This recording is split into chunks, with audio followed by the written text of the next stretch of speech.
Well, good evening and welcome everyone here in our loft again here tonight in glorious downtown Toronto for another spiritual science as social activism and self-initiation evening.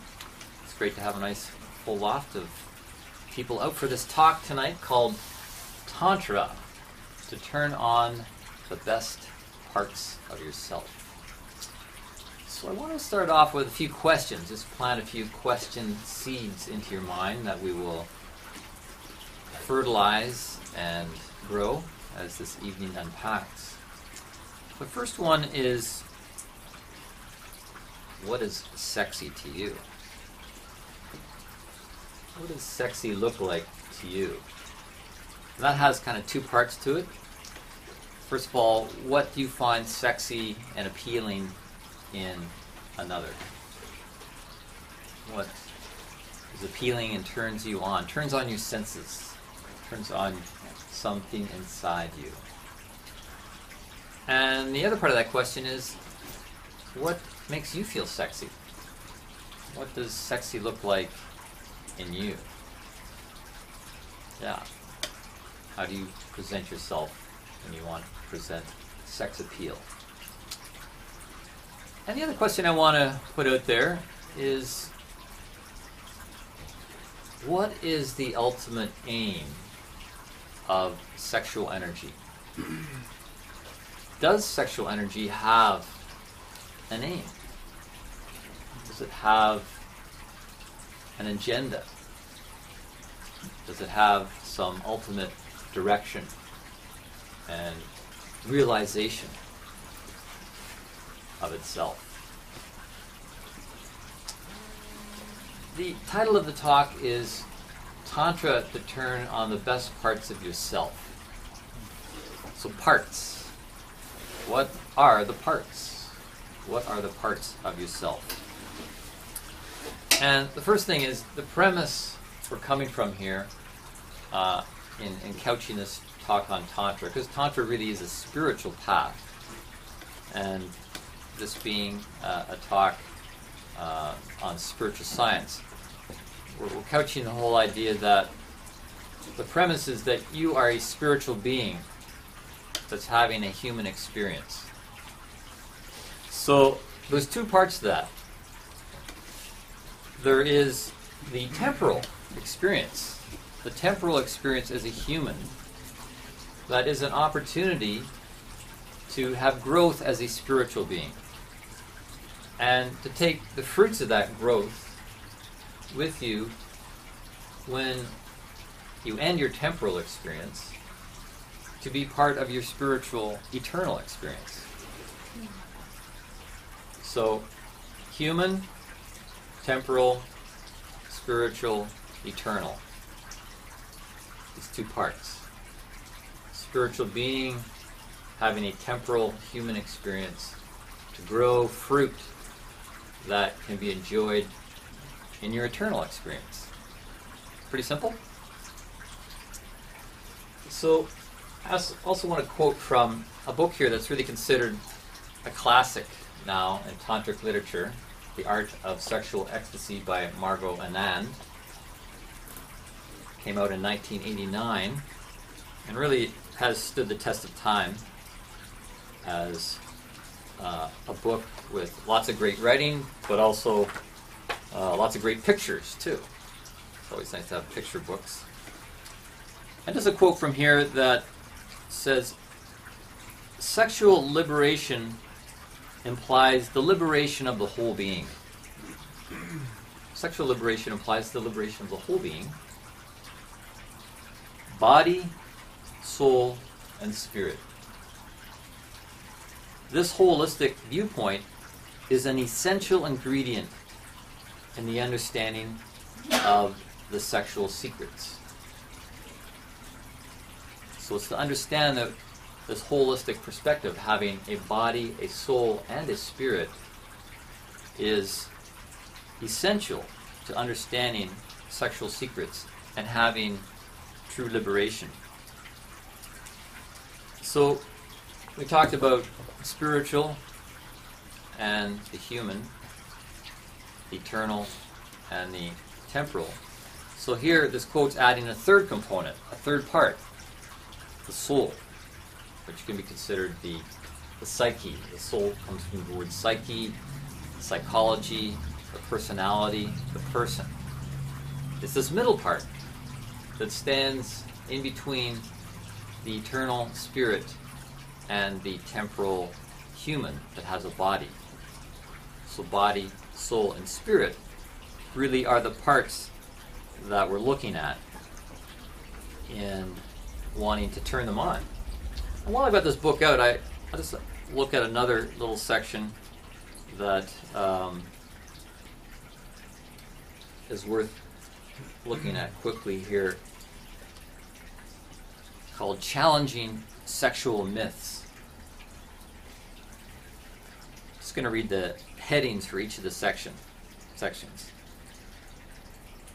Sex is for procreation. Myth. Or at least it's a half-truth anyways. I don't really like the word myth, because I like myths. Myths are wonderful, and here myth is used as to be, denigrating of something. So I'll just call it a half-truth. Or wrong. I'll just go, bah. Sex is shameful.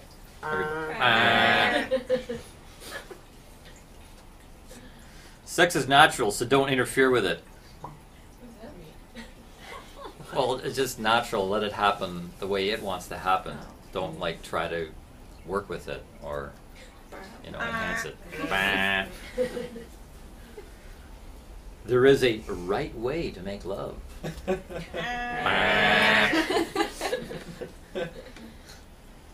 Sex is only a genital affair.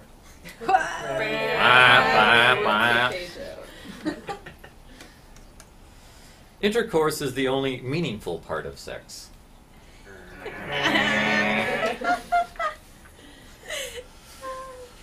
Arousal follows a set pattern.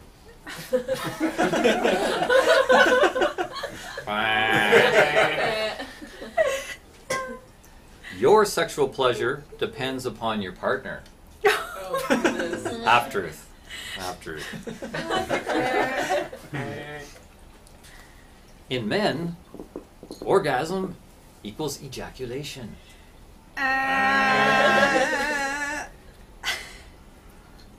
Tantra requires celibacy. What? They're reading the wrong books if that's what they think. Tantra condones orgiastic indulgence. Kind of quiet in here all this time. So there we have. Highly recommended book.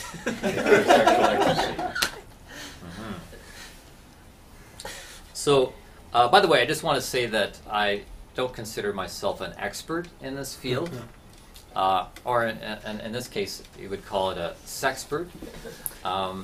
But I have been a student of this over the past 5 or so years, and myself and Laura Story here, we are co-directors of the Spiritual Boot Camp, which includes Tantra training, along with social training, social arts, and spiritual training, spiritual practices.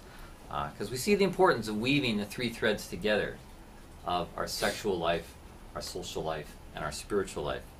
So we're first and foremost students of this, and endeavor to be practitioners as often as the occasion permits, along with all the hard work of running the Spiritual Boot Camp. So there we have it. The parts of ourself we're looking at as our spirit, our soul, our personality, our mind, and our physical body. And these three parts can actually be seen reflected within the physical body itself. That the most physical part of the body is really down in the lower area, the limbs and the metabolic region and the reproductive region is the most physical, whereas this middle region of the heart and the lungs which is often referred to as the heart and soul, the heart and soul center of our being. This is more the soul region in the physical body. This is more the body region. So what does that leave for the spiritual region? The spiritual region, is then this head area is really the most connected to spiritual things and the greatest representation of our spirit. So we could see body, soul, and spirit. Or in other terms, you can look at it as the will region, the feeling region within the heart, and the thinking region, which is really an interesting perspective. This is coming from the work of Rudolf Steiner in spiritual science, that within this thinking capacity really lies our spiritual abilities. But through a spiritualized thinking and cognition and activity, we have a representation of our spiritual nature. Whereas in our feeling realm, it's our soul. And then here in our limbs and our metabolic and reproductive area, it's more bodily. So when it comes to Tantra, we're really talking about working in this third region down here, in the area of our sexual reproductive organs, our metabolic, and our limbs. And of course, our sexual apparatus is, in fact, like a limb. The clitoris and the penis are like limbs, sometimes referred to as the third leg, even. So we associate sex really to this third region and love to this middle region. And it's important to make this distinction at the beginning in looking at working with sexual energies and sexual powers, that sex and love are not they're not the same thing. They're not the same thing, right? Is sex a thing? Yeah, sex is a thing in and of itself. And love, is it a thing? Yeah, love is a thing. But they're not necessarily the same thing. And we see that in the body. This realm of the heart associated with love is here, and this realm of sex and the will has its own separate region. But how can we, if we want, to bring sex and love together? If we want to have sex and love together, it involves the third region. Third region being this head region of the thinking and the cognition, the part that's most connected to our spiritual capacities, right? Spirit, soul, and body. And this is really interesting because it shows how love is not just a feeling. Love is not just having sex with somebody. But love comes from here. Love is a decision. Love is consciousness. Love stems from a choice that we make with consciousness and consent out of enlightened spiritual activity that then can open up the feeling realm of the soul and then flow in to the will activity of our sexual apparatus. Isn't that interesting? Yeah. Usually people start the other way. It's like, hey, let's just get it on and see how it goes. Or it comes from a feeling. It's like, oh, I feel like I want to, be with that person. I feel attracted to them. And we see where that goes. It can often get us in trouble, get us going down the wrong road at the wrong time with the wrong person. So to allow our sexual activity to really stem from our spiritual activity of our spiritual head intellect that makes choices, that makes decisions and says, yes, I decide I want to love you. That's my choice, and I make, a consensual decision to do that. And out of that decision then can come desire, true desire, that feels empowered because you're the one that's holding the playing cards. And then that desire can really infuse and inform the sexual aspects of yourself. And in an age where there's growing problems socially and sexual dysfunction, it's because this area is not being supported by spiritual activity that's in alignment with higher spiritual activity, that yourself is in alignment with your higher self. So it's kind of a paradox when working with Tantra that to begin with, using tantric practices on the right-hand path, which is just working with yourself and not a partner, you learn to activate this lower pole, the powers of the lower pole with pranayamas, breathing practices, bandhas, those are root contractions, locks, to then send energy up through the heart into the head to awaken the head, to awaken the psychic and spiritual centers of the head. So the head's awake and on board, and then from this pole we can go back down to use this pole that we've engaged through the right-hand path, the solo path, to then move out into the left-hand path, working with partners. And this is putting the horse before the cart instead of the cart before the horse, which is why we have so many problems these days. And why Tantra is so great, because it is a spiritual path, first and foremost, not a physical, bodily, sexual path. And by working this way to activate this pole up through the heart to awaken this pole, and then from this pole back down through the heart to work with this pole, we stay in balance. And it allows us to truly come from love, a place of love, and to bring love into sexuality. And I'll make a reference to a quote from this book, The Jewel and the Lotus, which is one of the prime texts we use in the spiritual boot camp to study Tantra. There's only one line, there's only one sentence in this whole book that's in all caps. Love is sex energy transformed. Of all the sentences in this book, that's the only one they put in all caps. Love is sex energy transformed.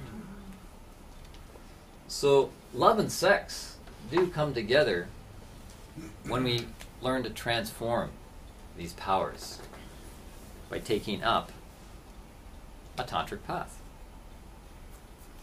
It's also, this idea is also mirrored in the Taoist tradition, which I'll just mention briefly because I've mentioned, I think, in the last talk, the first talk I did on Taoism. But in Taoism, the last talk I did on Tantra, I talked about the Taoist treasures, the three treasures of the Jing, the Qi, and the Shen. And the Jing is the sexual essence. It's a sexual essence that's housed in this lower pole. And then out of that Jing can be derived Qi, which is life energy, which is the thing that sustains us, keeps us alive, keeps the physical body healthy and vital, and so forth. And it gives, generative power, deriving Qi out of the Jing. But then people, if they choose, make a decision, they can take out of the Qi something called Shen, which translates into spirit or consciousness. So ultimately, this consciousness and spirit, spiritual nature that we're creating as we go on. We're creating our spiritual nature. We're creating spirit, is derived out of our sexual essence. That's the Taoist idea, just as it is the Indian Tantric idea. This is why consciousness takes energy. It's taking it out of our sexual essence and taking it out of our chi life force. It takes energy. Just as having sex can take energy and drain you. Having consciousness takes energy and can drain you. So we have to learn how to work with these practices to produce more jing, more sexual essence. And that's what Tantra is about, to cultivate, to arouse, to foster the development of our sexual essence at the very root of our being. And that then gives the regenerative forces of chi and ultimately the power for consciousness. And this is why a lot of people are kind of living in a cautious, tepid state. It's because they know unconsciously that it takes energy to live fully, to be fully alive, to be fully awake, to be fully in love with life and the world. It takes a lot of energy. And so a lot of people are shut down. They're kind of in preservation, survival mode because they haven't really been taught the practices that will awaken and develop these forces that will magnify them and amplify them within them. And when you do that, you're tapping into infinity and eternity, to put it geometrically. So on that note, I wanted to invite my co-creator here. We never know what to call each other because we actually don't know. But whatever we're doing it. Fully. To lead us in some tantric practices. Correct. You want to get the music? Yes. So I figured we will. Well, I just love Tantra because it's so practical. We're taking things that we already do. We're taking senses and capabilities that we already have, and we're just kind of supercharging them in a sense. So we're gonna do at first the movements, and then later we'll get into some of our other senses. So to start off, I will have us all standing up. We can begin with just a bit of a shake out. You can just relax, sigh. Shake it out. Shake it out. Connect with your breath.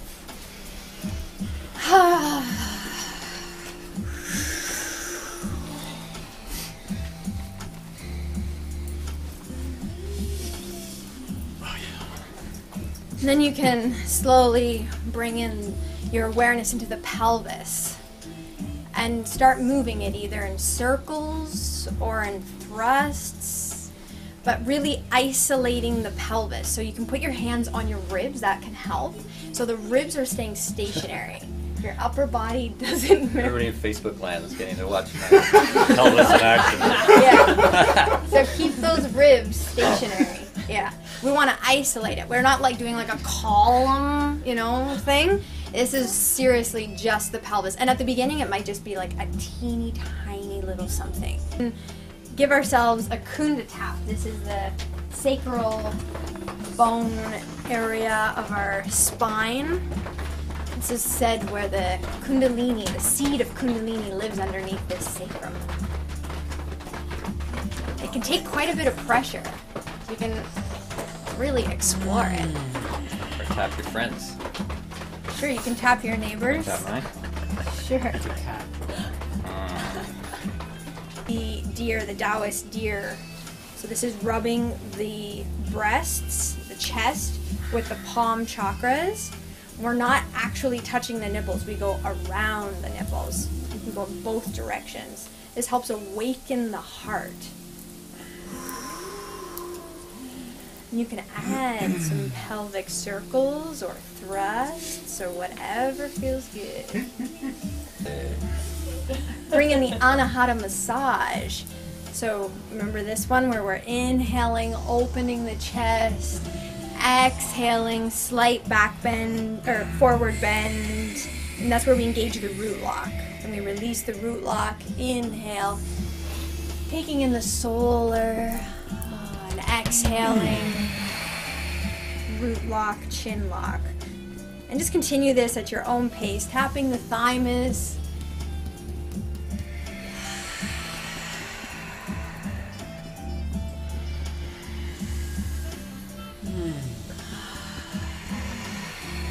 So the root lock is where we engage with the anal sphincter. See if you can isolate all the rest of the muscles, just let them take a little lunch break and isolate just that anus. Not the buttocks, not the perineum, not the high vaginal muscles, not the cervix, not the abdomen, not the legs. You can do this, some tummy rubs if that feels good. Coming in and then working your way out. Clockwise. Looking at yourself. And counterclockwise.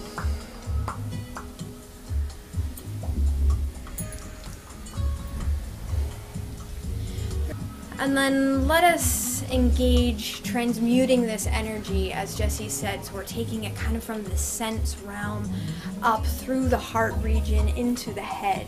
We'll do this with the Vitroli Mudra. This is where we're engaging with the PC, the clitoris or the precious pearl, and the lower abdominal muscles. So we inhale up the spine, then we'll swallow, keeping it at the third eye. We'll engage here. We engage with a chin lock, and we contract this area 10 times. So not the vagina, not the high vaginal muscles, not the anus, not the buttocks. This is just the front. All right? And then we inhale and we direct the energy back up the spine to the third eye again. So we're drawing up the spine, this rejuvenating energy to access the points in our psychic centers and in the brain. Okay? So let us inhale, drawing the energy up the spine to the third eye, swallowing, doing a chin lock and the front lock, contracting it 10 times. Holding the breath as you contract it. On the last contraction, you're exhaling, drawing the energy back up the spine to the third eye. Yeah, let's do that again. Inhaling up the spine to the third eye, swallowing, contracting 10 times, base of the penis, as if you were stopping urine. Isolating just the front muscles, 10 times, exhaling, drawing the energy back up the spine to the third eye, to our psychic centers. One more time. Inhaling up the third eye, up to the third eye, swallowing, contracting 10 times. Exhaling, drawing the energy back up the spine to the third eye.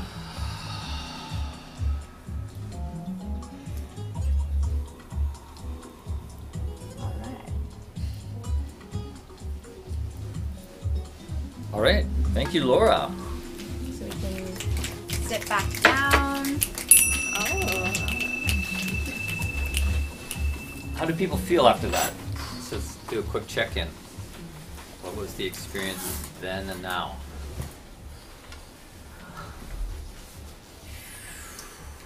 The energy flow in my system is smoother. I had a few blocks when I came here now. You had blocks in your system, now it's I had a few flowing blocks. smoother? Yeah, now those open. So it's running smoothly now. Good, Yeah. good, yeah. Close the computer. So felt like the fire was raised to burn through some of the energetic blockages? I think a few things opened up down here and a little bit in my shoulders. So I think like maybe just the microcosmic orbit opened up and then like stuff like that. Just opened up, so Got the circuit flowing. circuit, yeah. All right, circuit nice. lens. Nice. Anyone else? I feel really mellow, much more mellow. Much more mellow? I was telling you before class I felt this pressure in my forehead, and when we did the first round of the Droli, like there was like a pulse of like really intense, like, oh, this is, you know, kind of like a headache. But then now as I sat down, it's like, it's no longer there. So, yeah, when you arrived you had a headache, Mm-hmm. so now this really Beginning of a headache, it wasn't quite a headache. beginning of a headache, and this kind of Yeah. nipped it in the bud. It was like kind of like there was a pulse of like intensity that wasn't there, and then it kind of like dissipated. Pulse of intensity, and then vanished. Mm-hmm. Yeah. This is a great thing to short circuit a headache. People get headaches because there's crimps in the system, or which then can allow gunk to build up in your system, and you feel kind of glommed on by energy, and yeah, things just start to ache and feel sluggish. So moving the energy raises the fire, gets the circuit going, burns stuff off, things pop off, and it gets sent out into vortex energy outside of the body and gets sucked away. I wanted to read from a book that we're studying in the advanced training called Theosophy by Rudolf Steiner. And because when we talk about sexuality, we're talking a lot about pleasure, the power of pleasure, right? I mean, is that not what a lot of the selling point around sexuality is? This hope of pleasure, this hope that we'll have pleasure, and often we do have pleasure. It could be a physical pleasure, and it can also be a soul pleasure. But I'm going to read a little section here that speaks about pleasure, but also the flip side of pleasure, and that is pain. Because sometimes our hope for pleasure turns to pain, right? Our pursuit of pleasure doesn't necessarily turn out the way we hoped, and we get the flip side, because they are two sides of the same coin. And I think it's good to bring in more of this spiritual perspective to frame our work with sexuality and relationships, so we can see from the broadest zoom lens really what's going on in our soul experiences of pleasure and pain. So you have to indulge me here. I'm going to read about 2 pages from here, but we'll try and sum it up at the end. We'll have a little check-in at the end to see what exactly is Dr. Steiner saying. Once we no longer react selfishly to each instance of joy and pain, sympathy and antipathy, we become independent of the changing impressions we receive from the outer world. The pleasure we experience because of a particular thing immediately makes us dependent on that thing. We lose ourselves in it. We cannot travel the path to higher knowledge if we are constantly losing ourselves in either pleasure or pain as a result of that ever-changing impressions that confronts us. Once we have learned to accept pleasure and pain with equanimity, we can stop losing ourselves in them and begin to understand them. As soon as I surrender to pleasure, it consumes my very existence. Instead, I should make use of pleasure only as a means of understanding pleasurable things. The point for me should not be the fact that something causes me pleasure. I should experience the pleasure, and through it, the nature of the thing itself. For me, pleasure should be nothing more than an indication that this thing possesses the ability to give me pleasure. A characteristic I must learn to recognize in it.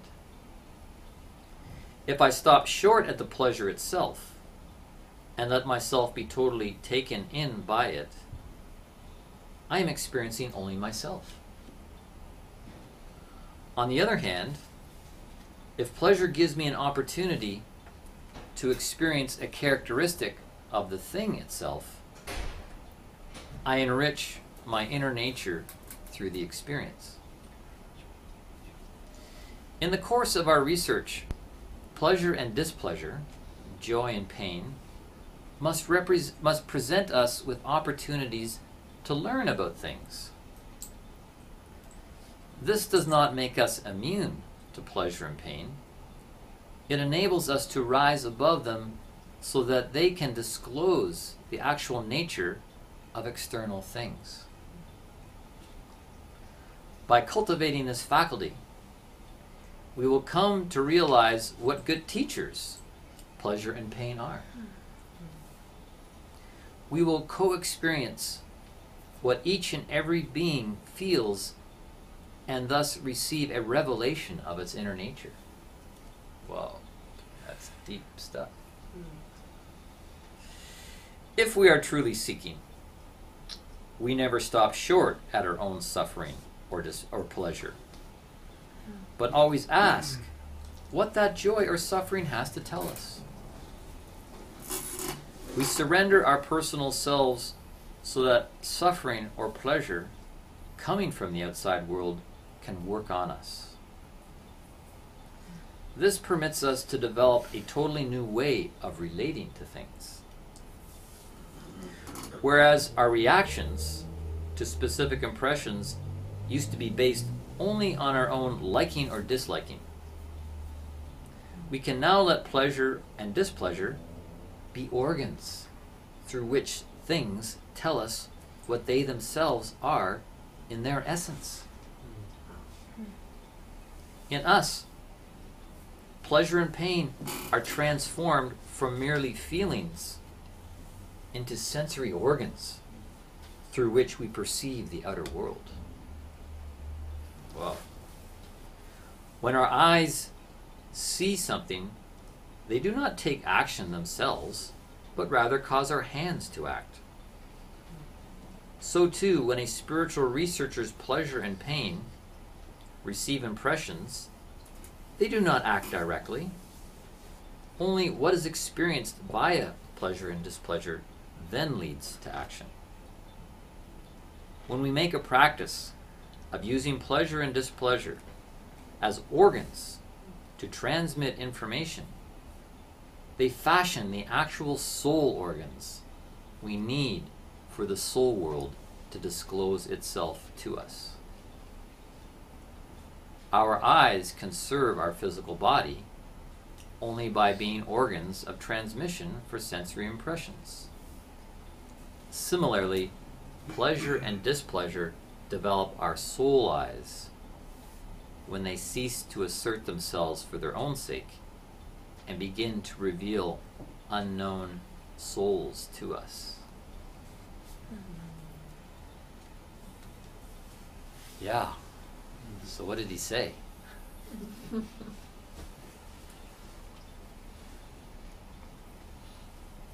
I wanted to read that, especially following on the last talk that I did here on Goethean science. And I put these two talks back to back for a reason, because the Goethean science is a qualitative science, a qualitative approach to the natural world, not just a quantitative, Newtonian, measurement-based approach to the world, but more a subjective, qualitative, where we engage our sensual nature to connect to nature so that nature can speak to us and teach us and help fashion us. And likewise, Steiner is saying, that when we receive impressions and experiences that evoke something within our subjective nature, like and dislike, pleasure, displeasure, joy, pain, that it informs us, that there's information coming in on the pleasure or the pain. That the pleasure and pain become organs. I know that's a really weird concept. How does pleasure and pain become an organ? But it is a feeder of information being transmitted into this middle realm, the soul realm, that stands between the spiritual and the physical, and gives us soul experiences that develop soul organs, so we can know something about the thing. And it's not just about us. And we get that too much from people. It's like, oh, I don't like that. Well, all you know then is that they don't like it. But you don't find out anything about the thing itself that they don't like. I learned that when I was young. Somebody told me, you learn more about people by what they say about other things than what they're saying about the other things. Just learn about people by what they say about other things. So this working with pain and pleasure allows us to really extend beyond our self-center, to connect to the wider world of nature and humanity. And we need to get that straight from the get-go too, because otherwise people are just going to be self-serving in their pursuit for sexuality and feeling good and feeling secure and all of that. That you're going to just find yourself getting ripped off time and time again if you're coming from that space. You need to engage fully with the pleasures and the suffering of the world, so you can grow those organs, those eyes of the soul and those ears of the soul that Dr. Steiner is talking about, and truly connecting with the thing itself, which in Tantra would be like truly connecting with your partner. This is where we're going with this, is how to truly connect with the other, so that when you're there together in bed, it's not just about you having your experience in your own little cocoon and hoping something's going to turn you on. That's what causes sexual dysfunction. People aren't getting turned on because they're not really connecting. They want the pleasure, but they don't want the pain. So it's all one-sided and a lose-lose situation. Any comments on that?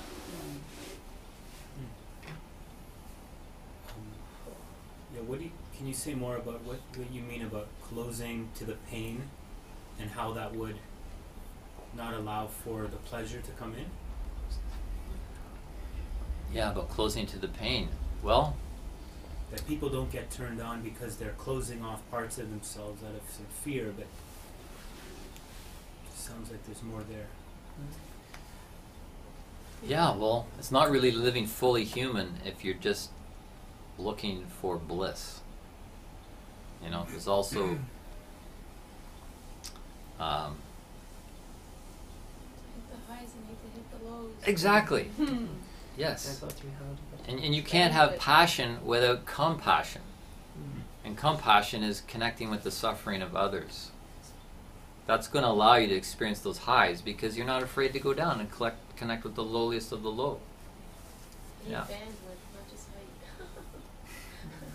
And this is why the suffering of the Christ is called the passion. That his passion was to die, was to completely give his life over in the way he sought to serve humanity by laying down his life. And that's really at the heart and soul of Tantra and our work in the world, is to lay our lives down in service to the. It doesn't mean we have to die physically. St. Paul, the Apostle Paul, wrote in his letter to the Romans that, I beseech you to be a living sacrifice. To be a living sacrifice unto your fellow human being. And that's really the gesture when you're engaging in Tantra, that you're there to serve the other. You're not there going, okay, what pleasure can I get from this? You're actually paying attention to the other through empathy. It's not like a compassion where it's like, oh, I feel sorry for you. You know, it's like it's an empathy where your mind is actually on the other person. That's what's going to really light things up. So when you get your mind off of yourself and you tune in to where the other person's at and what they're feeling and asking, what can I do to serve the enhancement of your pleasure? What's going to heighten your pleasure? Where can I touch you? What can I say? What can I do that is going to serve? So that's kind of a personal death that takes place, of getting out of yourself. Well, back to what I was saying earlier, that love is a decision.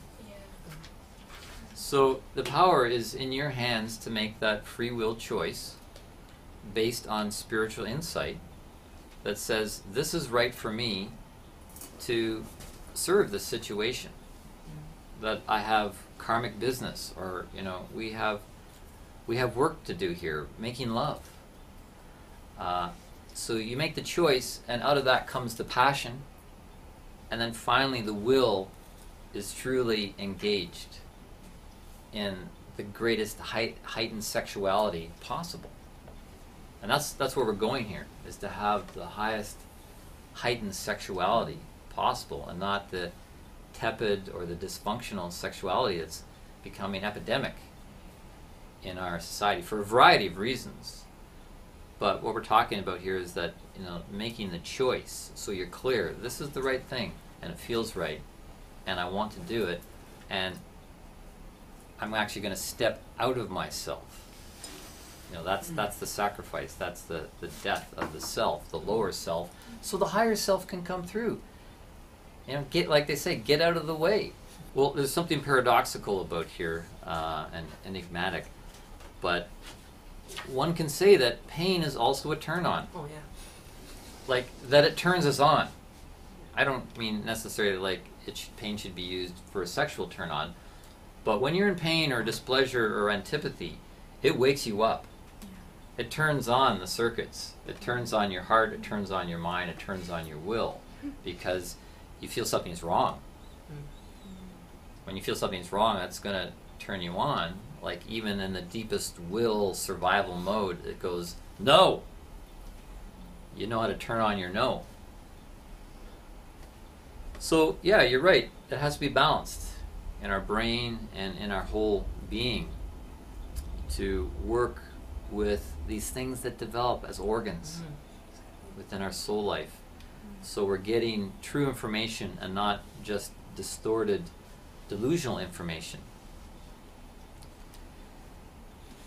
So where we're going here really is to trying to get a new view of normalcy around sexuality. To get a new normalcy around sexuality, because it's definitely a part of life experience. Sexuality is how we all got here. It took people having sex in order to produce you and me. And it's why we include that as one of the 3 threads on our spiritual boot camp that Laura and I run. We've got the spiritual thread, the social thread, and the sexual thread. Because people need more sex education. The stuff we got at high school really, took us like maybe 40% of the way. When you start to study Tantra and ancient Eastern wisdom around sexuality, and I've got some books down here at the end, that this stuff around sexuality being studied by science is not new. For example, they talk about the Kegel method developed by Dr. Kegel. Well, they've been doing the Kegel plus way more for centuries in the Eastern practices. Here's a book that traces the history of sacred sexuality through different cultures in time, and you see that this has been an honored part of spiritual practices in the past. Here's the complete illustrated Kama Sutra.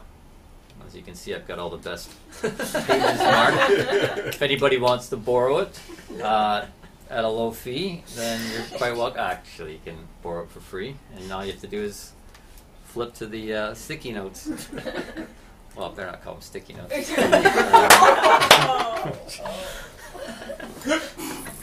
And here's one I discovered recently, the illustrated perfumed garden.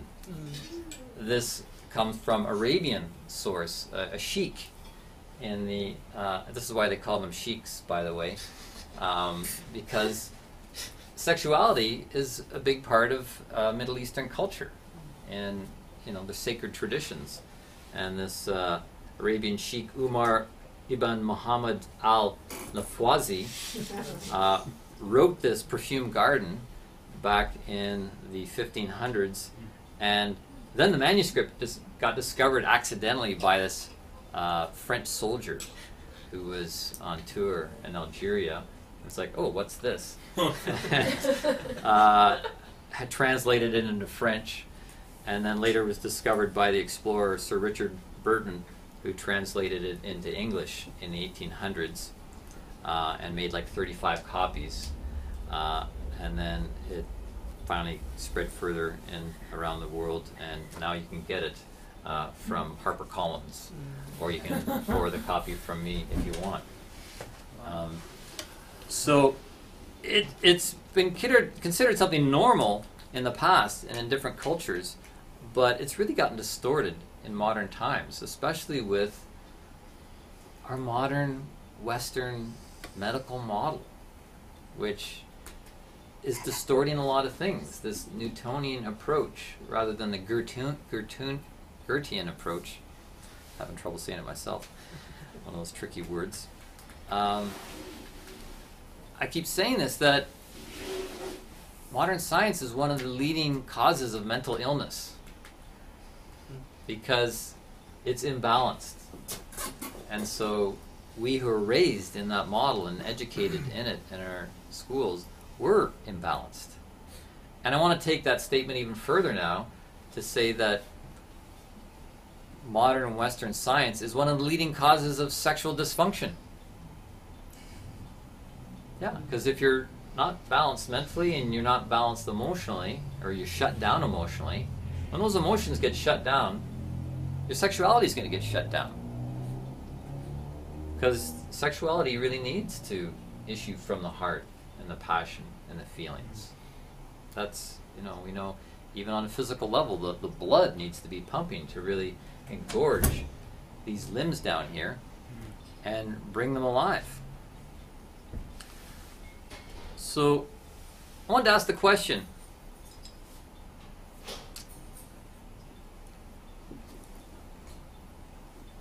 regarding your social and spiritual life. How is your sexual life serving your social and spiritual life?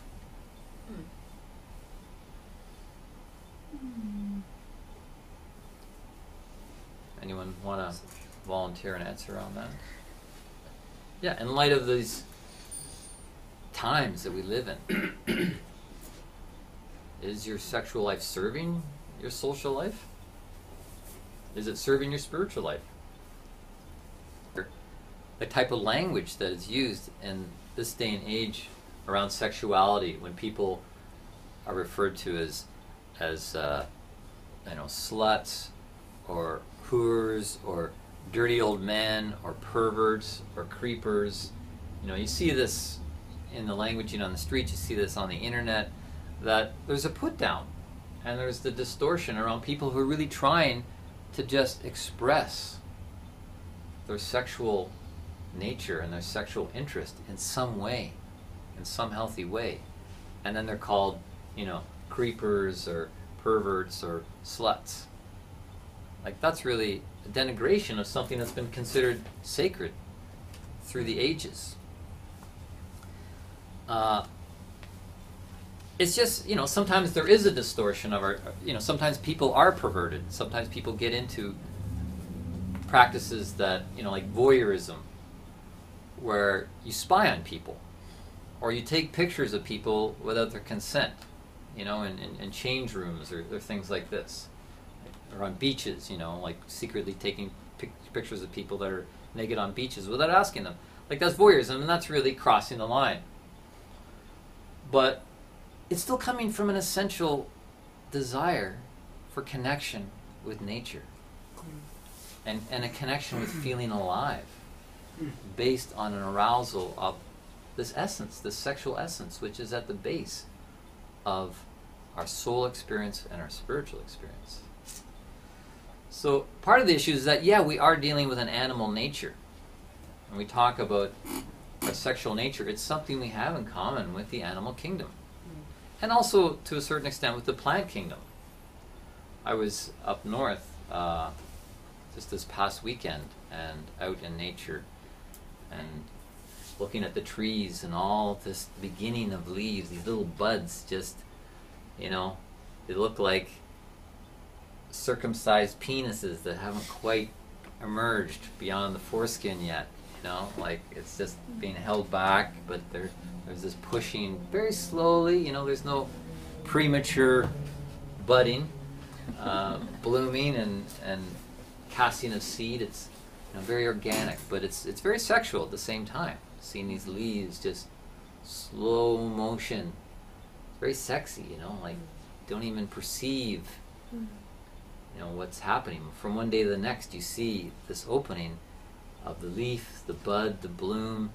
Eventually it's going to cast its seed and do its reproductive duty, a sexual act. It's there in the plant kingdom.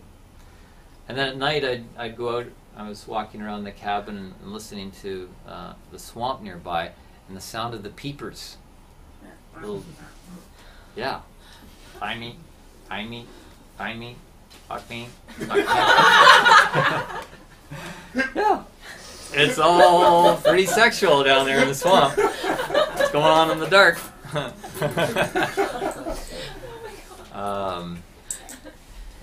But at the same time, why don't we have David Attenborough when there's Jesse Stewart? exactly, Jesse Stewart does the Earth documentaries. through the tantric lens. I'd watch that.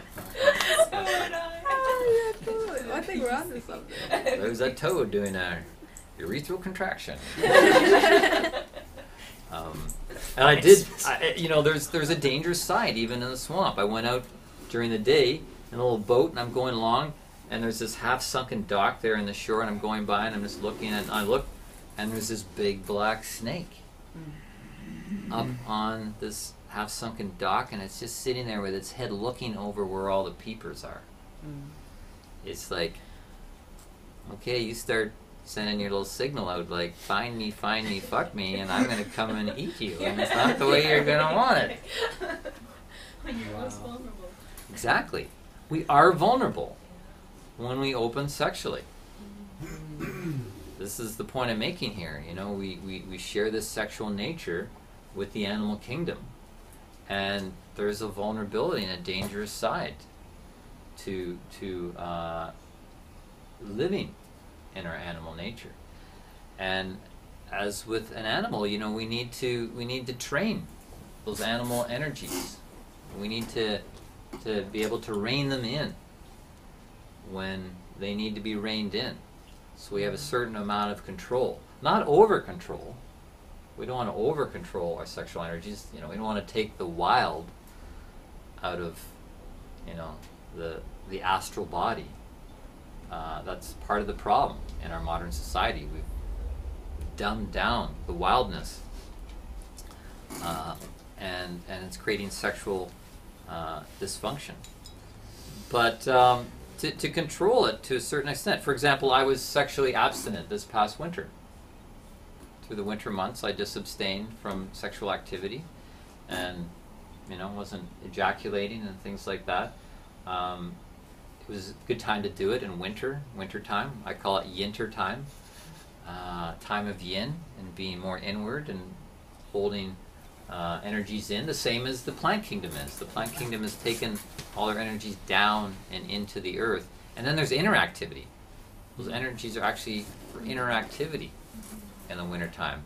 As animals, they're hibernating, they're all inward. And so I did the same thing, just holding it in. And it felt great. And it felt great with springtime. Now, the warming, the solar forces, the rising in the plant world, it's all, the sap's rising. And I'm just letting myself ride on that. Just riding on the cycles of the season is a really good way to get connected to these natural forces within yourself, to ride them and live with them in a healthy way. But with, you know, electricity and lights going 24/7 and internet 24/7 and all this, we've lost touch with the natural rhythms, the circadian rhythms of the planet. And, you know, again, it's undermining our will and our ability to perform. But I also like to think that, you know, this whole thing about connecting with nature, like people say, oh, connect in nature. As a matter of fact, I bought a book recently, it's called Reconnecting with Nature. It's like a form of therapy these days. Oh yeah, you need nature reconnection therapy. You know, how much is that going to cost an hour? Yeah, I need nature reconnection. Please take me out of the city. I'll pay anything. Yeah. But we forget that we are nature. We are nature. We are part of nature. We are a product of nature. Nature is in us. Matter of fact, we are the sum total of nature. This is the fantastic thing about being human, is that we are a composite of all nature. So when we connect to ourselves, that's a way to reconnect with nature. And that's what Tantra is about. It's about reconnecting to the wholeness of nature within yourself through Tantra. And I was hoping Clarity Bartlett would be here, and because she's featured in this video on, I think it's called Eco-Tantraism. Has anybody else seen it? Sitting, yeah. And it's like Tantra in nature, and just this whole relationship between living our sexual nature and connecting with nature. As Jesse's saying, we're experiencing nature with our fullness, with all of our awareness. This is really what makes Tantra, Tantra eating, Tantric walking, Tantric sexual engagement, Tantric seeing, is that we are focused on one thing, whatever it is that we're doing. We're not like multitasking, like, oh yeah, I'm going to engage with this ritual as I check my emails. It's like, no, we're engaging with the ritual. And that's what's so cool about Tantra, is that we're taking these normal experiences like walking, moving, eating, sleeping, engaging sexually, eating, and we're ritualizing them. We're consciousifying them. Did I just like come up with something here? All right. So with that, we're going to work with our sense of taste. And so we will begin an exercise together. You'll find someone else in the room that you can engage with, a taste exercise. We will each be taking a piece of this lovely mandarin orange. Everyone will take one piece. Now that's not the piece you're going to consume, but rather the piece that you are going to make an offering to the other with. So two things are happening at the same time. We're giving and someone else is receiving. And we can pretend like we've never had this before, or that we've never been offered something like this before. So it's not like, oh yeah, that's an orange. Oh yeah, tastes like an orange, that's what I thought. You know, it's like, Check nah. your messages. Yeah, next. Like, what's the next thing? Tell me a joke again, you know? Like, getting on to the next thing. But in fact, we're going to make this as sacred as possible. as ritualistic as possible, as sensuous as possible. All right? And then we'll be able to offer that back to our partner. Yeah. And the tie-in with the taste is that connects us to our second chakra. The sacral chakra Yes. is associated to taste just the way smell is associated to the first chakra, the root chakra. So when you take this in, see if you can make that connection through your third eye, because there's also an association between the sixth chakra and the second chakra. Right? Just the way there's an association between the first chakra and the seventh, the crown, the root and the bloom, the sacral, the genitals, and the third eye. So when you eat that, really experience it with this third eye organ to let it nourish your second chakra. And let it be aroused. That's a good slogan right there, eh? Let it be aroused.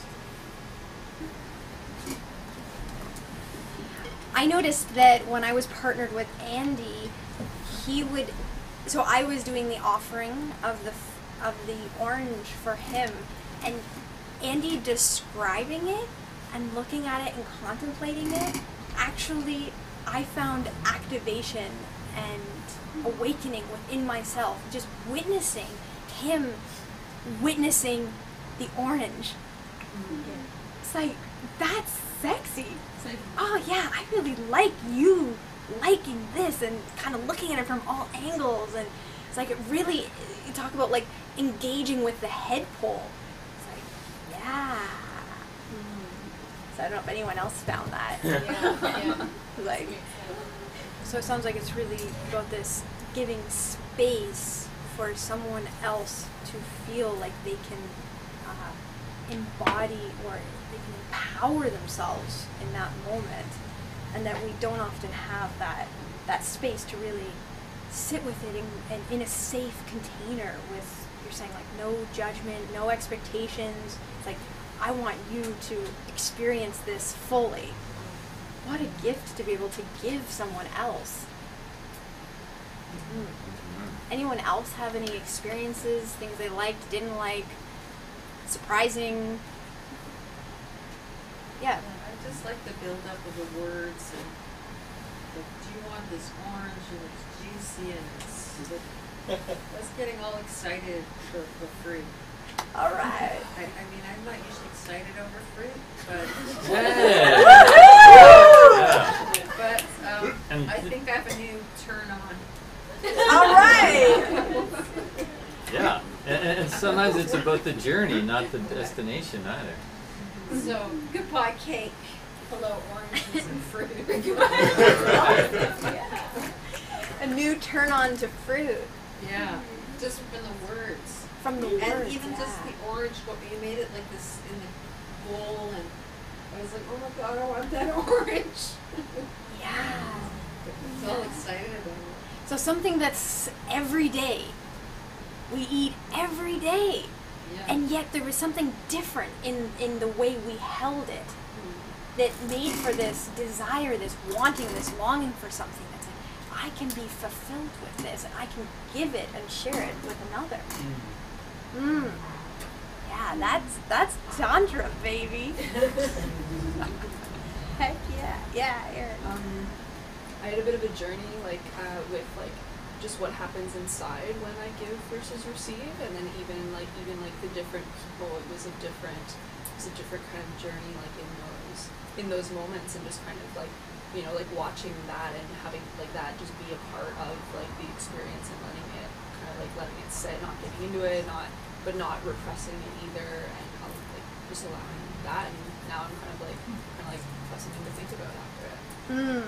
So it sounds like you were really engaging with your witness consciousness, this party that's just watching your astral body kind of do its thing when you're in different positions of being able to gift something or receive something. Yeah, and that's the other component to this, is that it isn't just, oh, I'm going to have orange, I have orange every morning, no big deal. No, it's going, I'm going to have orange and then engage that witness consciousness, that something else that can observe me engaging with the orange. Yeah. And then you have something to ponder about, something to potentially milk some insights from at a later time. You're saying, yeah, I want to go back and contemplate this. Any other reflections? So the orange wedge felt more like a wedge into the whole of the day, and how it's so super subjective that you can take an orange wedge and turn it into an orgiastic, full-on, like, wow thing, and the whole day, every opportunity can be like that. And so there's no, it's almost an excuse to just remember in every moment if you feel like it. And also, you don't have to act it out. You can just keep it internally and just walk down the street like you're being cool. But having an orgy on the inside. And having an orgy on the inside the whole time if you feel like it. That's it. And In that arousal state. Heck All the yeah. time. I went, like, the other day I just wanted some oranges because it was cold outside and I felt I wanted vitamin C, so I bought a whole bag of those mandarins. And I was literally ripping off the skin and eating them whole. And I went through 5 or 6 in about 2 minutes. And it was fun too. Yeah. And that's cool. Yeah. So I don't have to be like meditating on an orange wedge. Yeah. It's all good. Yeah. Exactly. Yeah. Yeah, lock it through. Yeah. Yeah, about awakening the senses in a healthy new way to these external experiences, because there's so much unhealthy experiences that are shutting us down. We've been shut down, and so many of our reflexes have been shut down. Like there's the reflex in you that's like, oh, I need to consume something really healthy straight from nature, like just rip the skin off and eat it whole, you know, like that's a reflex, and you went for it. But you know, our reflex to eat healthy things has been skewed through marketing and advertising, and you know, just the junk food that's pushed in our face. Our reflex, you know, to yawn, to laugh, to hiccup, to burp, to fart, you know, all these things, we've clenched them down, and it's really, you know, squeezing the life out of our soul. And the worst part of it is that it's going to make us less able to raise Kundalini fire, which carries with it a cosmic intelligence that can connect. The Kundalini is what connects the earth and the cosmos through us. We're not going to be able to experience Kundalini awakening if all these other reflexes are being shut down. That's why now when I have a sneeze coming on, I stop checking my text messages, everything else. I just, like, it's all about the sneeze, baby. And I just let that fire through me. Because, like, a sneeze has got a huge force of nature. Man, like, you sit there 1 second, the next thing is like, a bolt of lightning comes through. So, like, to let it happen, it clears. Like, a thunderstorm clears the atmosphere. So, anyways, want to keep moving here with the second half, because the first half we were kind of looking at, you know, the problems around our sexuality and the dysfunctionality and this and that, and now we're trying to find our way back to the future, a healthy future, connecting to nature in ourselves, because this is where nature resides, and we can connect to nature through ourselves.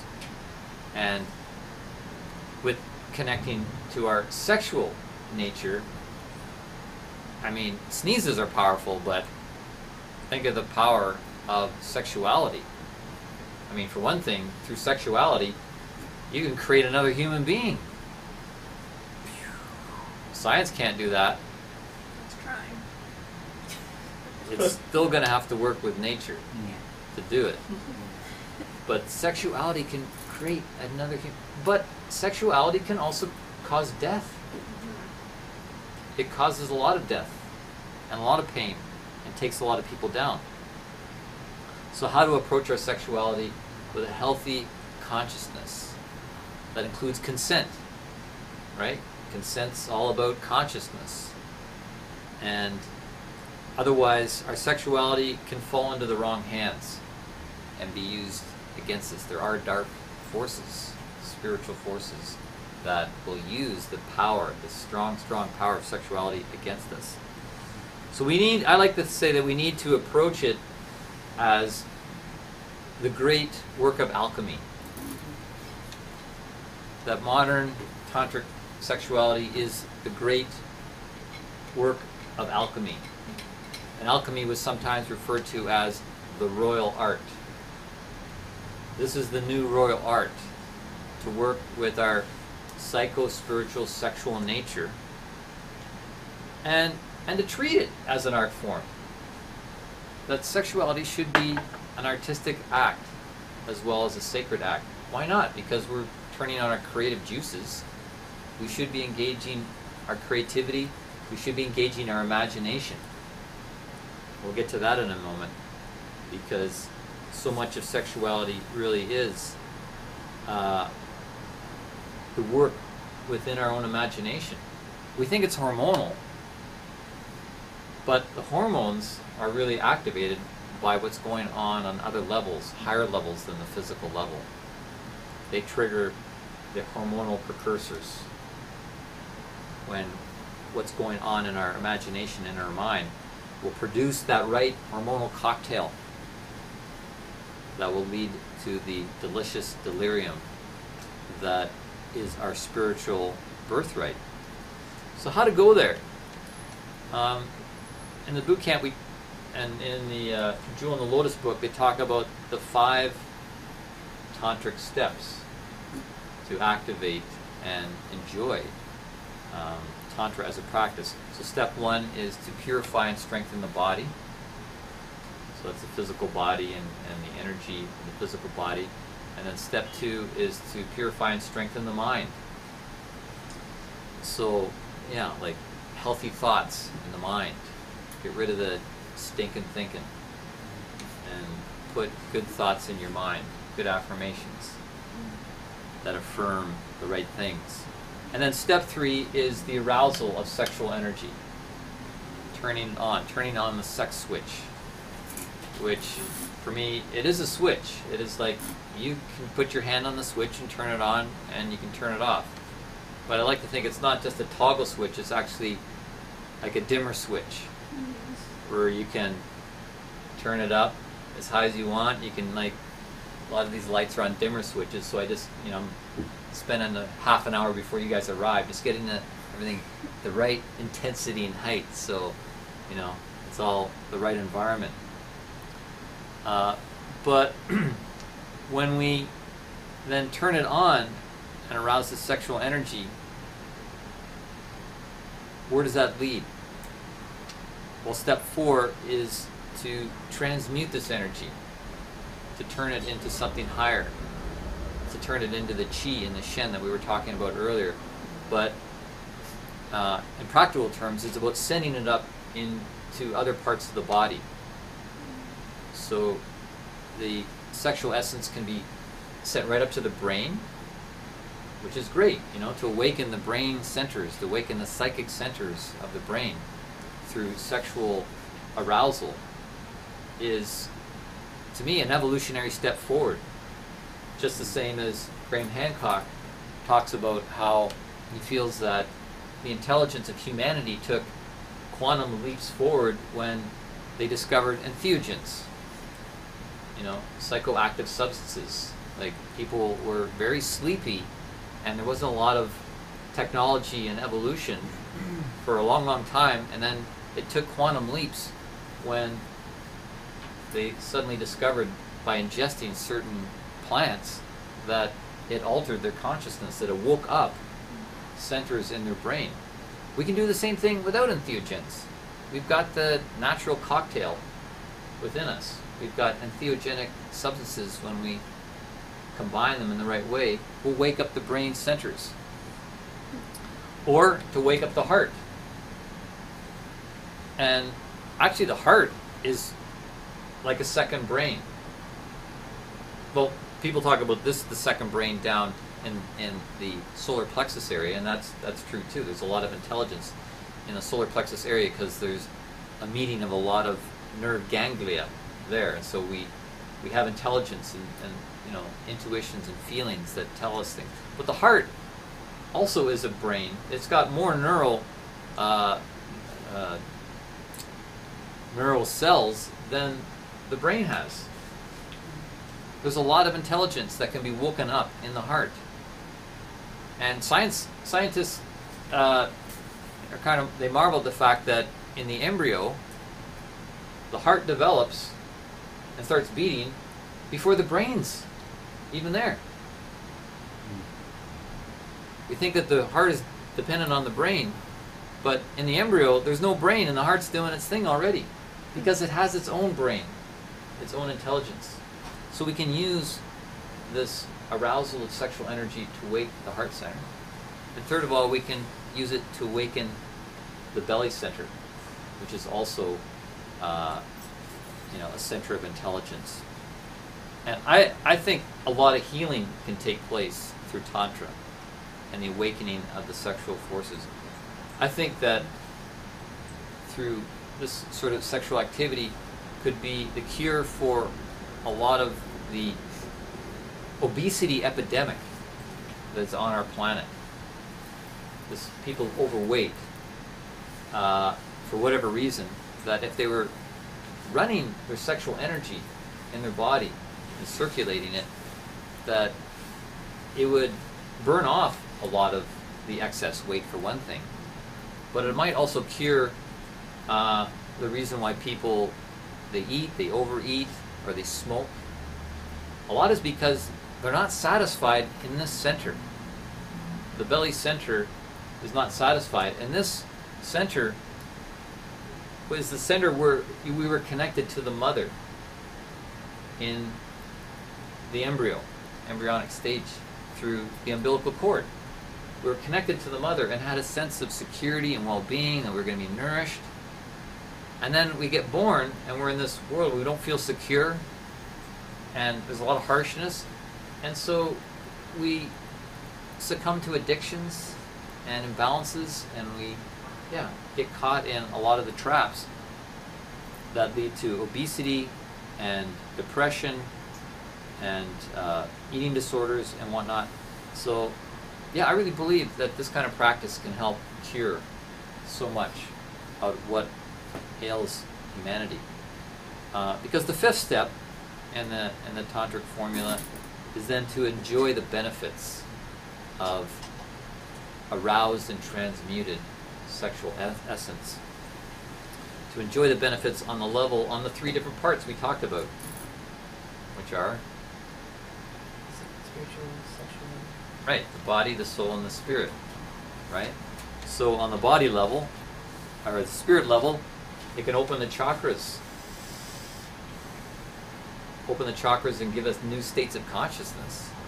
That's what we want. That's what we need to feed on, is the transmission with our chakras and nature around us and the cosmos. We're going to feel held. We're going to feel secure. We're going to feel fed when we're open and connected and feeling, safe, because this is our world. This is, we're meant to be here. And then on the soul level, we'll have a greater sense of empowerment with this new improved attitude and view of ourselves, this new perspective.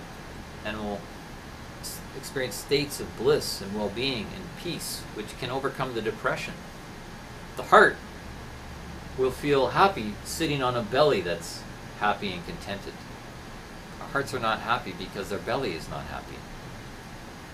And then on the body level, things like better sleep, improved stamina, and of course, better sexuality, better sex. Yeah. So I think sexual energy really is the same as healing energy. Laura's got one more exercise that engages us in our senses, to awaken our senses in a healthy way. And this one will connect us to our root chakra, just like the taste one connected us to our sacral chakra. So again, we're awakening, we're arousing these lower bodily chakras. So with this exercise, we will find someone else in the room again. It can be the same person if you want to explore more with them, or you can find someone else to explore with. And we will be again both giving and receiving.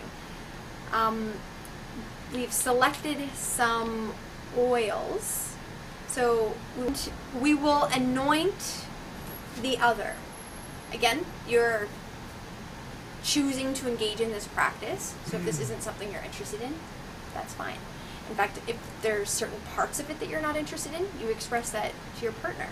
You can negotiate. This isn't like follow the rules type exercise. This is being fluid and staying true and honoring what's alive within you at any moment. So the overarching exercise is that we anoint each other. Now, places that are traditionally anointed would be, where the pulse is, for instance. So that would be on the wrist or just below the ear. But you can ask to be anointed really anywhere. Or maybe you don't want to be anointed. Maybe you just want to smell the oil. So really, truly, as we were saying earlier, it's like allow space and allow yourself to explore in that space of what you're really searching for, what would really gift you in this moment.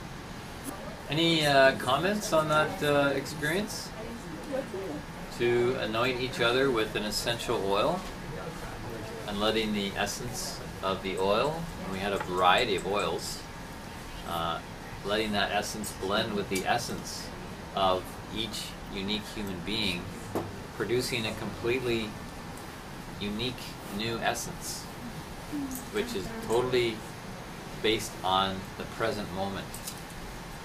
This is what sensual awakening is. It's awakening to the present moment and experiencing it fresh each moment.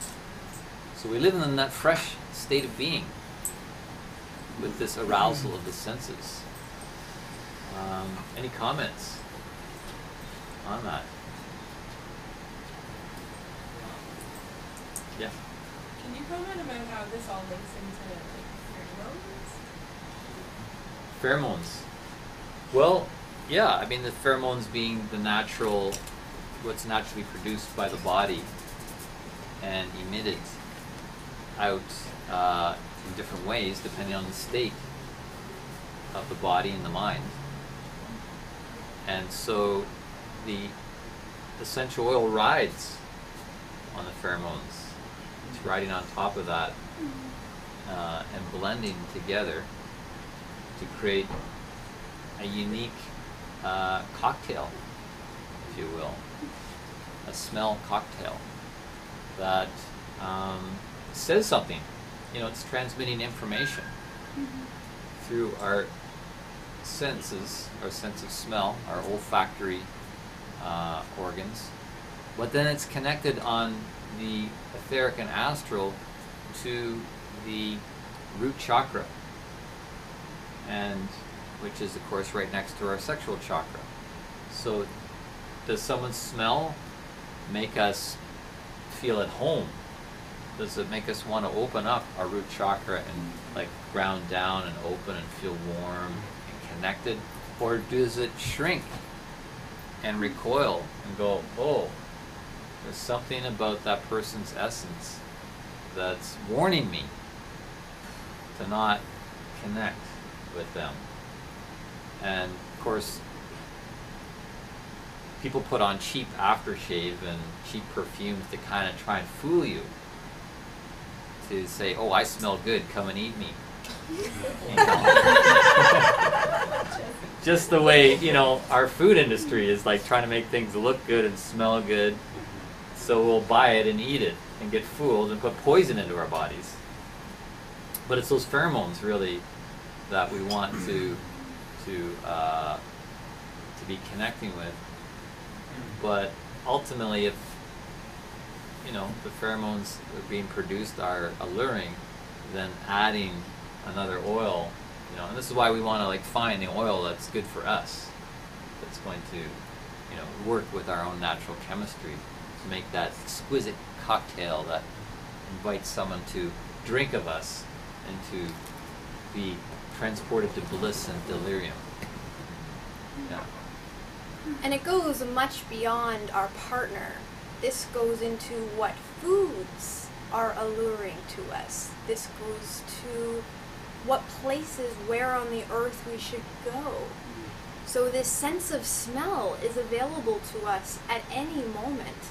In fact, if we just smell the air right now, this is a very different smell than what I will find in the hallway, and that what I will find out on the street, or in your car, or in your house. So tuning in that the air is not smellless, but there's a lot of information riding in it. And that can actually signify, as Jesse was saying, what's safe. So not only the person, but the environment that you're going to potentially co-create in. And we should pay homage to sound as well. We've done taste and smell, but what about sound? Sound transmits a lot of information as well. And so when we're with a partner, we should allow ourselves to make sounds. You know, if we're being aroused, again, that reflex has been dumbed down and clenched down. It's like, oh, don't make too much sound, the neighbors are going to hear us, you know, or the kids are going to hear us or something, you know. But if you're being aroused and you're, you know, coming into orgasm, say, like, we should have a sound that we can make. And we know that, you know, women, read some statistic about, you know, 40% of all women have faked an orgasm. They call it the faux O, where they pretend that they're having it and they make sounds, so, you know, to fool their partner. But on the other side of that is, yeah, make sounds when you're having that arousal and that orgasm. And you should, you know, develop that in yourself. So I want everybody to do that right now. We're going to practice moaning. Yeah, you need to develop the ability to, like, moan when you're aroused and send that sound information to your partner.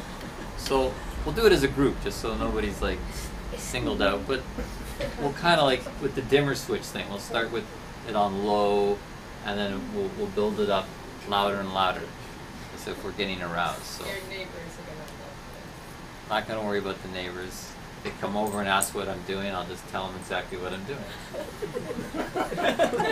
I'm having Which is what? an orgasm, moaning circle.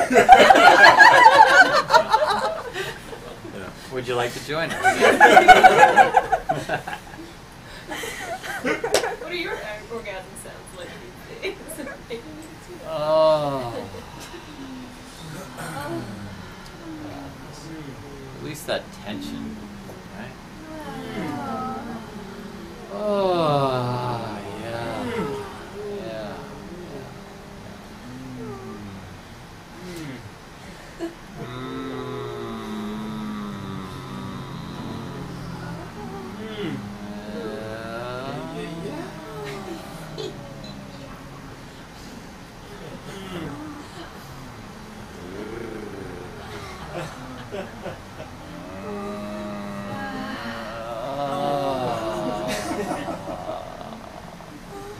Hey, come on, it's rehearsal time. You gotta get ready for the performance. Oh yeah, there, yeah. Just like that. Yes. Get the script going, right? More orgasm.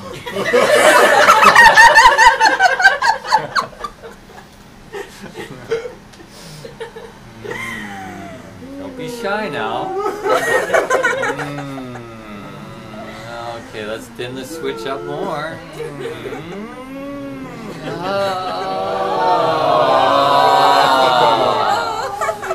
Oh yeah.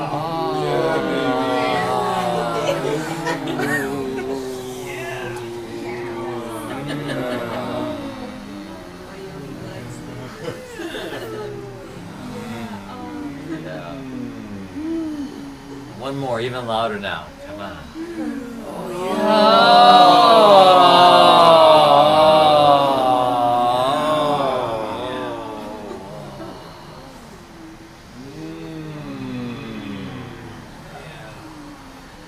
And then after the big climax, it's dimming down again. You don't want to stop. It's not time to check your email. It's time to just keep riding that wave.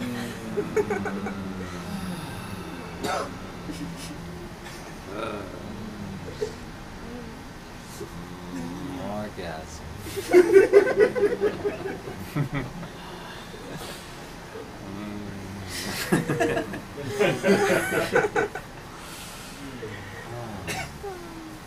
All right, good. So we've covered taste, smell, and sound. Yeah. Of course, there's touch, and I saw people doing a bit of that, and that's great too. You know, touch, and you can touch with sound. You know, like sound. You can touch a person's being, their field, their heart, through your words, the sounds that you make, to caress their soul with the sounds. So a lot of this is to empower us in being able to stay in an aroused state. It's opening up those blocks. It's oiling up those reflexes again, because one of the things that this book wants us to do, when you get to the latter chapters, they have an exercise called Stay Aroused. The true Tantrika maintains a constant state of arousal.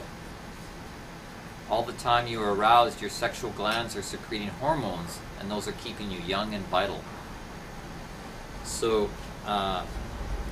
yeah, I'm thinking we should have, like, maybe develop what you could call a semi-aroused circle, and to learn how to practice being semi-aroused.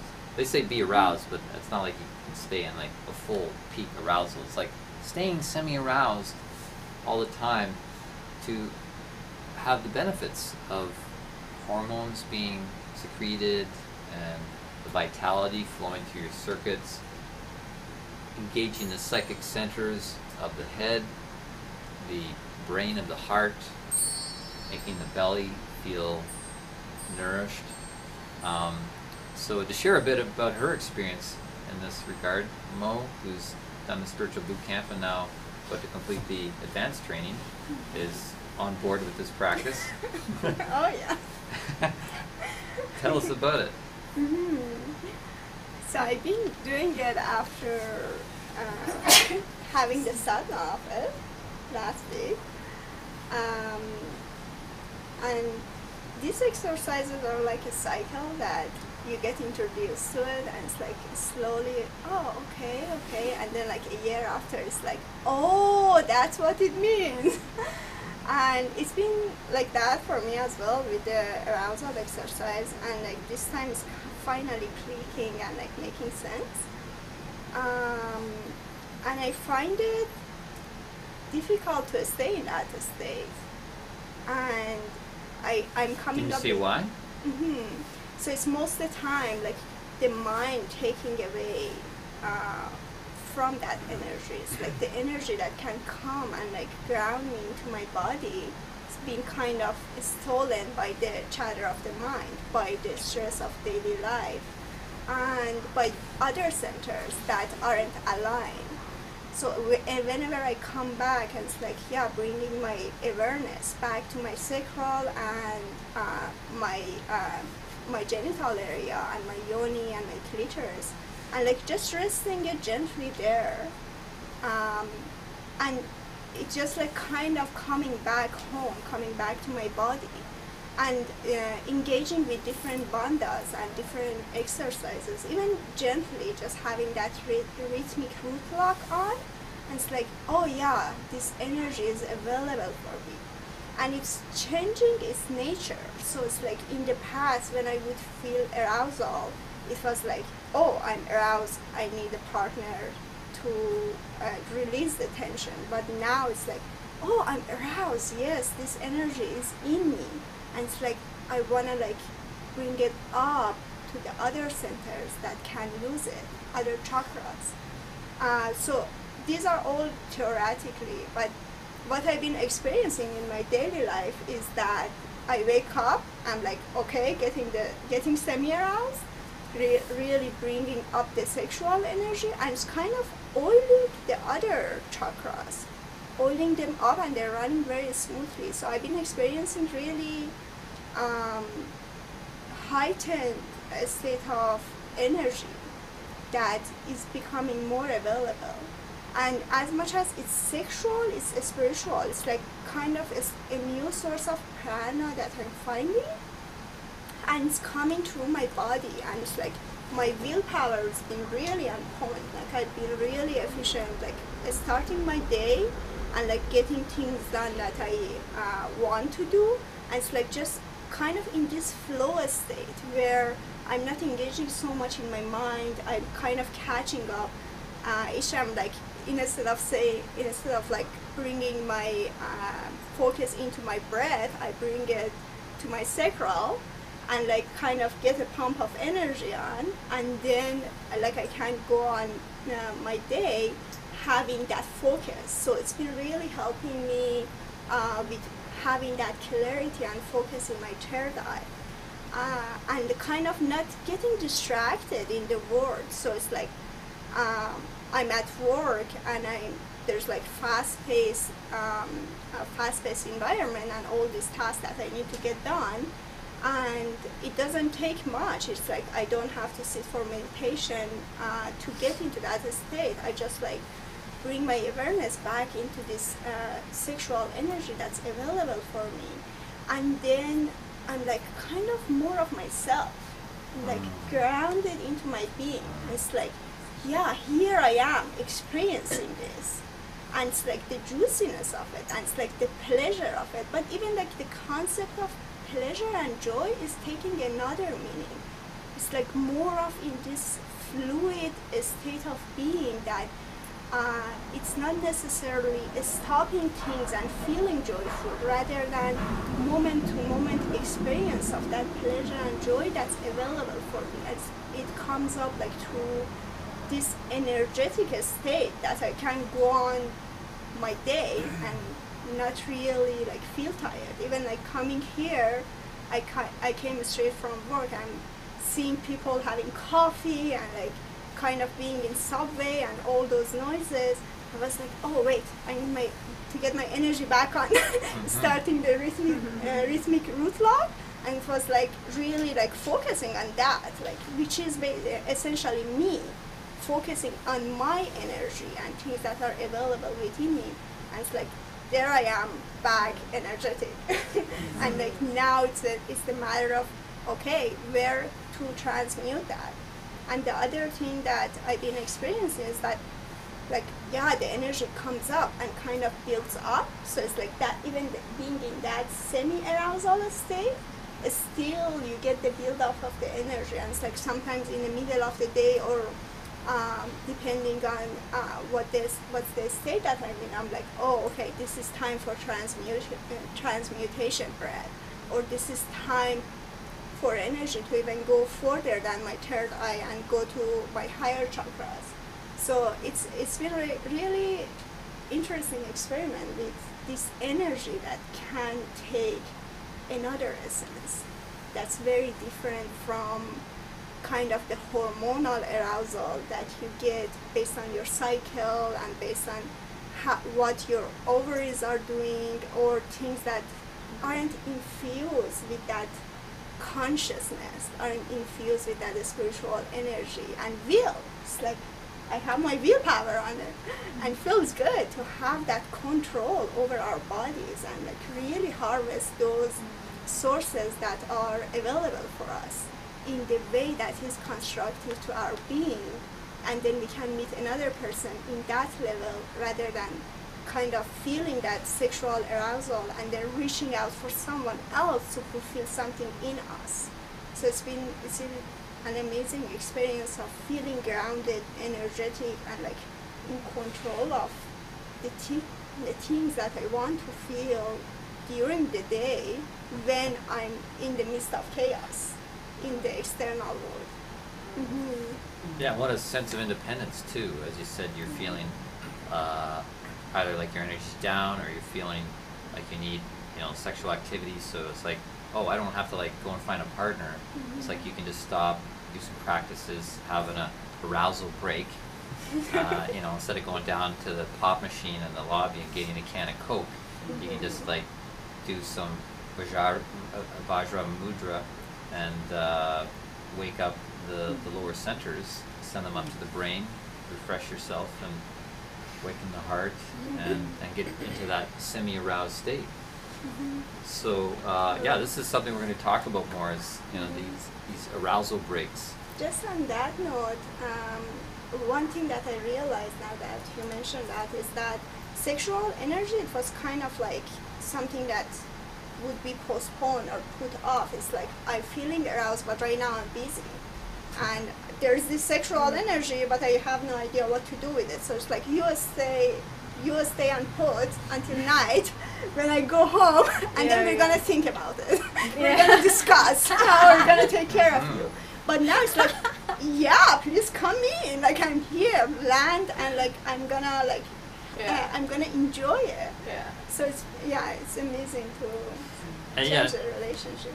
For my experience, the same thing. Like even I've been practicing these arousal breaks to prepare this talk. To make my notes. It was a lot of times sitting at the computer, putting the notes in, reading, doing research. It's like, heck, I should be practicing this. So like to stop and to arouse myself through some sort of practice. And unfortunately, we've run out of time. I'm not going to be able to talk about other practices. I was going to talk about self-pleasuring and masturbation and the pros and cons of internet porn, working with the circuits, massage, ejaculation. What is orgasm?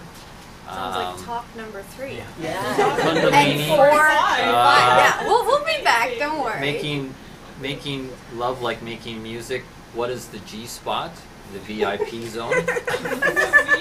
And penile penetration. Plus to ask you some of your views on the subject. So my apologies for not getting through a lot, but yes, it does sound like there's a third talk in the works here, but I think you got the gist of it about the power of arousal. Question, please. So this is the challenge, is to see how long you can stay semi-aroused, because I know for men generally we wake up aroused. Like I start the day aroused, like that's normal. A man has several erections throughout the night and then wakes up with one, but then you jump into work and checking your messages, and you gotta shave and do all this stuff, and you just squash that energy. So how to like dance with it so you're semi-aroused all the time, and so whatever else you're doing, you're performing better. So when you say aroused, like having an erection, I don't mean arousal is just about having an erection, but you can also be aroused without an erection. yes. In your heart, in your head, outside of your body, inside of your body. This is much larger than your penis. I think we made that clear. Have you seen his penis? It's even larger. I know. Can you believe it? Oh my God, that's big. That's big. They call him Mr. Big. It's got nice wood. Yeah. Oh, wood. Well, thank you so much for investing your time being a part of this. Thank you, Laura, for your contributions, and Mojda, all of you for your contributions.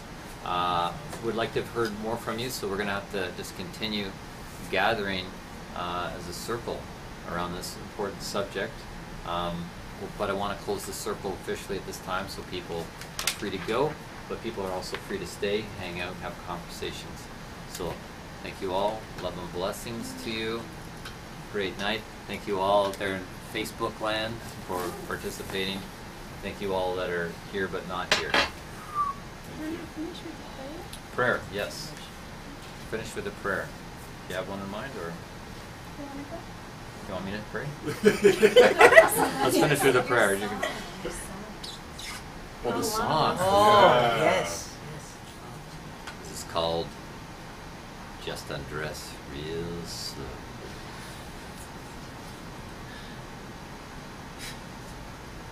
I just want to say how beautiful you look tonight. It takes my breath away.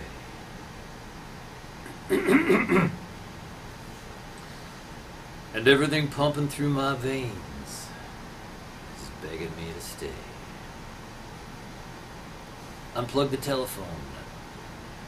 There's only one call you want to take. The direct line from my heart. And the love we're gonna make. I want to caress away your cares with the stroke of my hand. I want to take you in my soul, girl, and let you feel how I'm a man. I want to kiss your lips, kiss your eyes, kiss your pretty little nose. I want to fill you with my love, babe, from your head down to your toes. Gonna touch you on your back. Ooh. Woman, I'm gonna touch you on your front. Ah. It's the background singers. Then I'm gonna touch what's in between. Just undress real slow. Then leave the rest to me. And there's a sax solo. And when I'm finished covering your body with my kisses, I'm going to turn my attention to the part that's most delicious. I'm going to make love to you, woman, like I've never made love before. Until you're a puddle of ecstasy, lying on the floor. With my body pressed against yours, so your sweat's dripping down mine. 1 and 1 is making 1, babe. Our worlds are intertwined. And when you think we've reached the end, I'm gonna keep it moving. This love train makes no stops. I know the secret to keep you grooving. Gonna touch you on your back. Ooh. Woman, I'm gonna touch you on your front. Ah. Then woman, I'm gonna touch what's in between. Just undress real slow. But leave the rest to me. Just undress real slow. But leave the rest to me.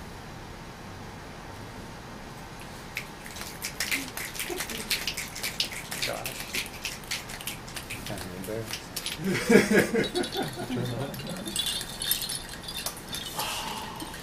How was that for a closing prayer? Amen. Amen. Hallelujah. Praise the Lord. Yeah. I've seen the light. I know you're gonna open your church. What are we going to call it? Church. Tantric church. Tantra. The semi-aroused disciples.